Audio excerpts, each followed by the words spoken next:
4 ఈరోజు అధ్యక్ష 2023-24లో మన డెట్ జీడిపి రేషియో 27.8, ఆ రోజు 14.4, ఈరోజు 27.8. వారేమో అప్పులు పెరిగిపోయినాయి అంటున్నారు. మరి ఈ రేషియో ఏం చెప్తుంది అధ్యక్ష?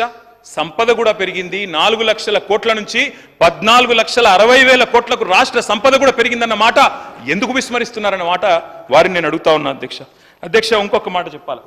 డెట్ జీడిపి అంటే అధ్యక్ష ఇవాళ మనది 27.8%. భారతదేశం యొక్క డెట్ జీడిపి రేషియో, కేంద్ర ప్రభుత్వం యొక్క డెట్ జీడిపి రేషియో 59%. అదేవిధంగా అధ్యక్ష ప్రపంచంలోనే అత్యంత ధనిక దేశం ఏది అధ్యక్ష? అమెరికా.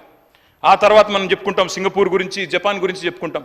అమెరికా యొక్క డెట్ జీడిపి రేషియో అధ్యక్ష 129%. మనది 27, భారతదేశానికి 59, అమెరికాది 129, సింగపూర్ 168%, జపాన్ 264%. అంటే ఒక గ్రోయింగ్ ఎకానమీ, ఒక ఆస్పిరేషనల్ ఎకానమీ అప్పు తీసుకుంటే తప్పు కాదు అధ్యక్ష. నేను ఇంకొక మాట కూడా తమరికి విజ్ఞప్తి చేస్తాను అధ్యక్ష. మన జనరేషన్లో, మన తండ్రుల నాటి కాలంలో ఏంది అధ్యక్ష అప్పు గురించి థింకింగ్? భారతదేశంలో సగటు జీవిది అప్పు చేస్తే తప్పు. మనకు చిన్నప్పటి నుంచి సామెత చెప్తారు, అప్పు చేసి పప్పు కూడా తినద్దు అని చెప్తారు అధ్యక్ష. చిన్నప్పుడు ఏముండే అధ్యక్ష? మనం చిన్నగా ఉన్నప్పుడు మన తండ్రుల కాలంలో ఏనాడైనా ఎవరైనా ఒకటే కళ ఉంటుండే, ఉద్యోగం చేస్తే నేను రిటైర్ అయ్యే నాటికి ఒక ఇల్లు కొనుక్కోవాలి, రిటైర్ అయ్యే నాటికి ఎన్ని కిరాయిన్లలో ఉన్నా రిటైర్ అయ్యేటప్పుడు మాత్రం సొంత ఇంట్లో బతకాలి, చచ్చిపోతే కూడా సొంత ఇంట్లోనే చచ్చిపోవాలి అనే ఒక కోరిక చెప్తారు అధ్యక్ష. కారు కూడా కొనుక్కుంటే తిరగలేని పరిస్థితి, అప్పటిదాకా స్కూటర్ మీద తిరిగినా రిటైర్ అయినాక కార్లో తిరగాలి అనుకుంటారు అధ్యక్ష. కానీ ఇలా పరిస్థితి ఎట్లా మారింది అధ్యక్ష? మన తండ్రుల కాలంలోనేమో, మన ముందున్న జనరేషన్లోనేమో రిటైర్మెంట్ నాటికి ఇల్లు కొనుక్కునేటోళ్ళు. మరి ఈ రోజు ఏం జరుగుతుంది అధ్యక్ష? హైదరాబాద్లో ఒక అమ్మాయికి కానీ, ఒక అబ్బాయికి కానీ, మన చెల్లెలకు కానీ, మన తమ్ముడికి కానీ, మన పిల్లలకు కానీ ఐటీ ఉద్యోగం వస్తే మొట్టమొదలు ఏం కొంటున్నారు అధ్యక్ష? వాళ్ళు 22-23 ఏళ్ల వయసులోనే మొదలు కొనేది కారు, 2-3 నెలల్లో కొనేది ఇల్లు. మరి అప్పుడేమో రిటైర్మెంట్ అప్పుడు కొనుక్కున్నాం, ఇప్పుడేమో జాబ్ ఎక్కంగానే కొంటున్నాం. అంటే ఏం మారింది అధ్యక్ష? ఏం మారింది అంటే మన పరపతి, మన పలుకుబడి, మన పతారా, మనకు లోన్లు ఇచ్చే ఇన్స్టిట్యూషన్లు కూడా నమ్ముతున్నాయి నువ్వు కడతావని చెప్పి. అందుకే అంటా ఉన్నా అధ్యక్ష, ప్రొడక్టివ్ సెక్టర్లో ఇన్వెస్ట్మెంట్ పెడితే అది అప్పు తప్పు కాదు, అది భవిష్యత్తు మీద పెట్టే పెట్టుబడి అవుతుంది. కాబట్టి అప్పు అప్పు అప్పు అంటూ ఆగం చేయవద్దని చెప్పి కూడా వారిని నేను విజ్ఞప్తి చేస్తా ఉన్నా అధ్యక్ష. నేను ఇంకొక మాట కూడా చెప్పాలి. రాష్ట్రం వచ్చిన నాడు తెలంగాణ రెవెన్యూ 46,000 కోట్ల అధ్యక్ష. 2024 నాటికి రాష్ట్ర రెవెన్యూ 1,60,000 కోట్లు అధ్యక్ష. ఇప్పుడే నేను చెప్పాను, గ్రాంటినేట్స్ కూడా ఉంటాయి రెవెన్యూ రిసీట్స్లో.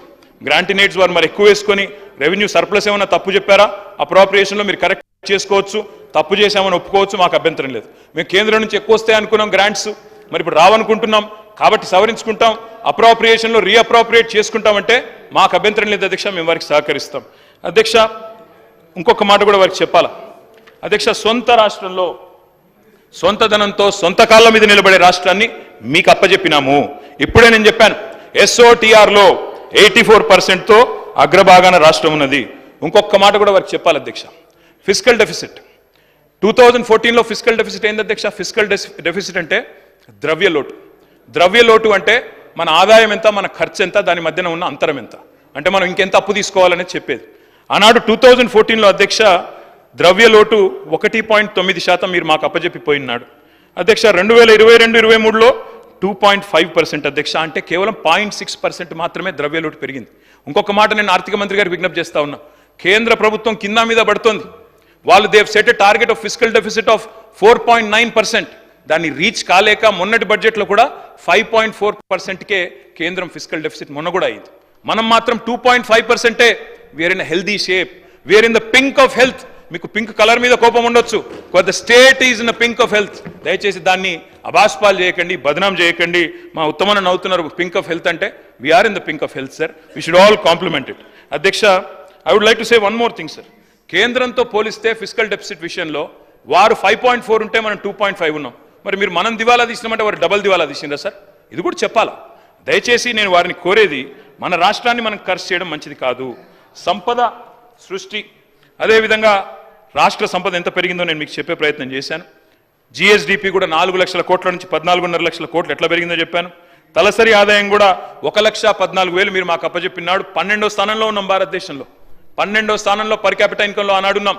ఈ రోజు గర్వంగా చెప్పొచ్చు అధ్యక్ష, సిక్కిం, గోవా లాంటి చిన్న రాష్ట్రాలను పక్కన పెడితే the number 1 state in India in per capital income is Telangana.